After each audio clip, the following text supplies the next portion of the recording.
साथियों, आप NMF news देख रहे हैं और इस वक्त महाराष्ट्र से एक बहुत ही दुखद खबर आ रही है। महाराष्ट्र के कल्याण में एक बहुत बड़ा हादसा हुआ है जिसकी तस्वीरें हम आपको दिखा रहे हैं। ये वो बिल्डिंग थी जिसकी एक इमारत गिर गई है। ये इमारत गिर गई है और इसमें दबने से 6 लोगों की जान चली गई है। कल्याण में ये पूरी घटना हुई और आपको बता दें कि मंगल राघव नगर में ये पूरी घटना हुई। आप देखिए कैसे जो मलबा था उसमें लोग फंसे हुए हैं और जो घायल थे वो बचने की जद्दोजहद कर रहे हैं। जैसे ही ये खबर मिली, देवेंद्र फडणवीस फौरन एक्शन में आए। सबसे पहले तो वहाँ पर जो रेस्क्यू टीम थी उसको भेजा गया, पुलिस की टीम पहुँची और लोगों को निकाला गया।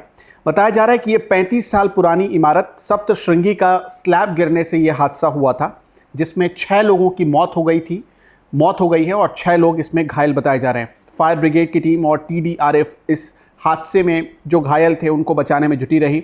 हादसे ने फिर से एक गंभीर सवाल जर्जर इमारतों पर खड़े किए हैं। जो आप देखिए कैसे छोटी छोटी बच्चियां इसमें फंसी हुई थी, उनको फ़ौरन निकाला गया और जो QRT टीम थी, जो क्विक रिस्पांस टीम थी, उसने इतनी तेज़ी से यहाँ काम किया कि यहाँ पर जान माल का नुकसान और कम किया जा सका। सरकार ने यहाँ पर एक कामयाबी हासिल की है, वरना ख़तरा और ज़्यादा हो सकता था। अब जो जानकारी आ रही कि हादसे के बाद इलाके में अफरा तफरी मच गई। स्थानीय लोगों ने सबसे पहले पुलिस को इत्तला की, जिसके बाद रेस्क्यू ऑपरेशन चलाया गया और 4 घंटे तक रेस्क्यू ऑपरेशन चला है। घायलों को नज़दीकी अस्पताल में एडमिट किया गया है और देवेंद्र फडणवीस मुख्यमंत्री ने सीधा ये आदेश दिया है कि किसी भी तरह की कमी जो घायल हैं उनके इलाज में नहीं होना चाहिए। जो इस हादसे में जो लोग मारे गए हैं उनमें प्रमिला साहू, नामस्वी शिलार, सुनीता साहू, सुजाता पाड़ी, सुशीला गुजर और व्यंकट चौहान, इनके नाम शामिल हैं। लेकिन एक बड़ी बात आपको बता दें कि जिनकी जान चली गई उनकी भरपाई तो कभी नहीं हो सकती है, लेकिन फिर भी जो पीड़ित परिवार है, जिन्होंने अपनों को खोया है इस हादसे में, उनके दुख को हल्का करने के लिए, उनके आंसू पोंछने के लिए फडणवीस सरकार ने कई कदम उठाए हैं। जैसा कि अस्पतालों को कहा गया है, निर्देश दिया गया है कि आप घायलों का मुफ्त में इलाज करेंगे और जितना इलाज के लिए जो भी खर्च आए, एक भी पैसा उन लोगों को ना देना पड़े, इस बात का पूरा ख्याल रखा जाए। उनको किसी भी तरह की कमी ना हो, इसका भी पूरा ख्याल रखा जाए। जो दूसरी बात कही गई है सरकार की तरफ से, देवेंद्र फडणवीस सरकार की तरफ से, जो मृतक हैं इस हादसे में, जिन्होंने अपनी जान गंवा दी है और जिन लोगों ने अपनों को खो दिया है, ऐसे पीड़ित परिवारों को 5-5 लाख रुपए की सांत्वना राशि देने की घोषणा की गई है सरकार की तरफ से। हालांकि 5 लाख की रकम उन लोगों को वापस नहीं लाया जा सकता है इस 5 लाख रुपए में जिन्होंने अपनी जान गंवा दी है, लेकिन सरकार एक कोशिश कर रही है कि जो पीड़ित परिवार हैं उनके दुख को हल्का किया जा सके, उनके आंसू पोंछे जा सके, और इसी कड़ी में ये कदम उठाया गया है।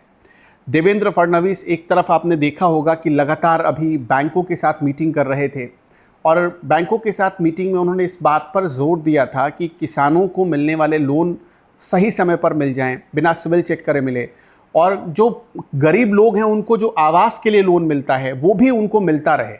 इस बात पर उन्होंने फोकस किया था कि इसी बीच ये हादसा हो गया। मुंबई में और ख़ासतौर पर महाराष्ट्र के कई ऐसे इलाके हैं जहां पर पुरानी इमारतें एक बहुत बड़ी समस्या बनती जा रही है और इस घटना ने देवेंद्र फडणवीस सरकार का ध्यान अपनी तरफ खींचा है। तो एक ये जो आप देख रहे हैं ट्वीट, इसमें आप साफ तौर पर पढ़ सकते हैं कि 5 लाख रुपए जो पीड़ित परिवार हैं उनको देने का फैसला किया गया है। तो अभी एक और बड़ी बात आपको बता देते हैं, इसमें जो आप ट्वीट देख रहे हैं इसमें उन्होंने लिखा है कि कल्याण में यह हादसा हुआ है। बिल्डिंग का एक रूफ कोलैप्स कर गया जिसमें 6 सिटीजन्स की जान चली गई है।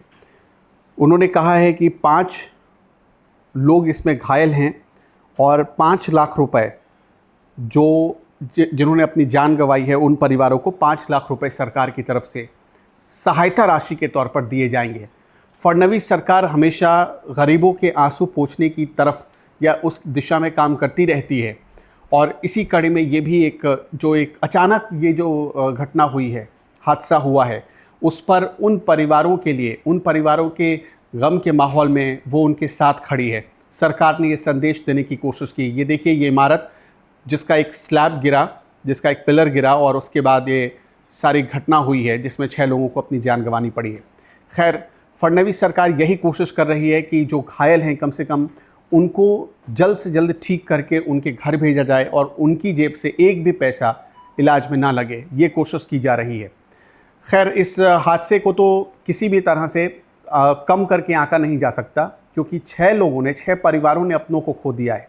लेकिन फिर भी सरकार के लिए एक मैसेज है इस हादसे में कि जो पुरानी इमारतें हैं मुंबई में या महाराष्ट्र में, उन इमारतों का दोबारा सर्वेक्षण कराया जाए और वक्त रहते उन्हें ठीक भी किया जाए। फडणवीस सरकार की जो पहल है, इस पर आप क्या कहना चाहते हैं, हमें ज़रूर बताइएगा।